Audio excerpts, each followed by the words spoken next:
ভারতে ভূপাতিত হওয়া ৫ যুদ্ধ বিমানের ৩টি রাফাল ফাইটার জেট।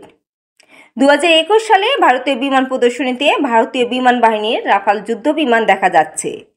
ভারতের মিসাইল হামলার জবাবে দেশটির ৫টি যুদ্ধ বিমান ভূপাতিত করেছে পাকিস্তানের সামরিক বাহিনী। ভূপাতিত এইসব ভারতীয় যুদ্ধ বিমানের ৩টি ভারতীয় বিমান বাহিনীর রাফাল ফাইটার জেট।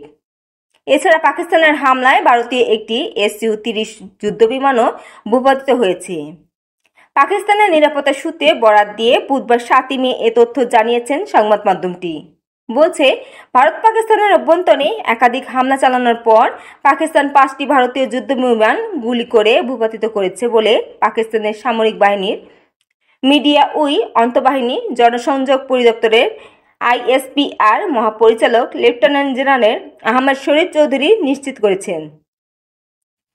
তিনি উল্লেখ করেছেন, সমস্ত ভারতীয় বিমান তাদের আকাশসীমায় গুলি করে ভূপাতিত করা হয়েছে।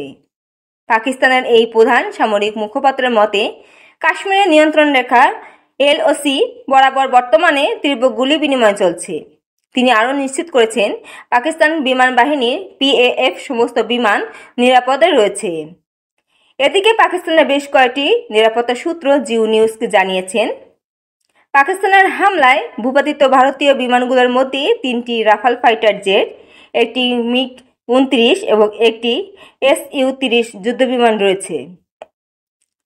অন্যদিকে পাকিস্তানের প্রতিরক্ষা মন্ত্রী খাজা আসিফও নিশ্চিত করেছেন যে ভারতের সাম্প্রতিক সীমান্তে অগ্রাসনের জবাবে পাকিস্তান বিমান বাহিনী কমপক্ষে 5টি ভারতীয় যুদ্ধ বিমান গুলি করে ভূপাতিত করেছে।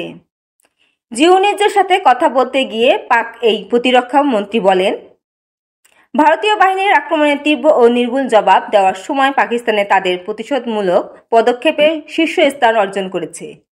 তিনি জোর দিয়ে বলেন, পাকিস্তানের সশস্ত্র বাহিনী দেশের সার্বভৌমত্ব এবং আঞ্চলিক অখণ্ডতা রক্ষার জন্য দৃঢ়ভাবে কাজ করেছে। এছাড়াও পাকিস্তানের তথ্যমন্ত্রী আতাউল্লাহ তারাও বলেছেন, পাকিস্তানি বাহিনী 5টি ভারতীয় বিমান এবং একটি ড্রোন ভূপাতিত করেছে এবং নিয়ন্ত্রণ রেখা বরাবর শত্রুদের সামরিক পোস্টও ধ্বংস করেছে। জেনিভা পিয়ানা, ST বাংলা TV।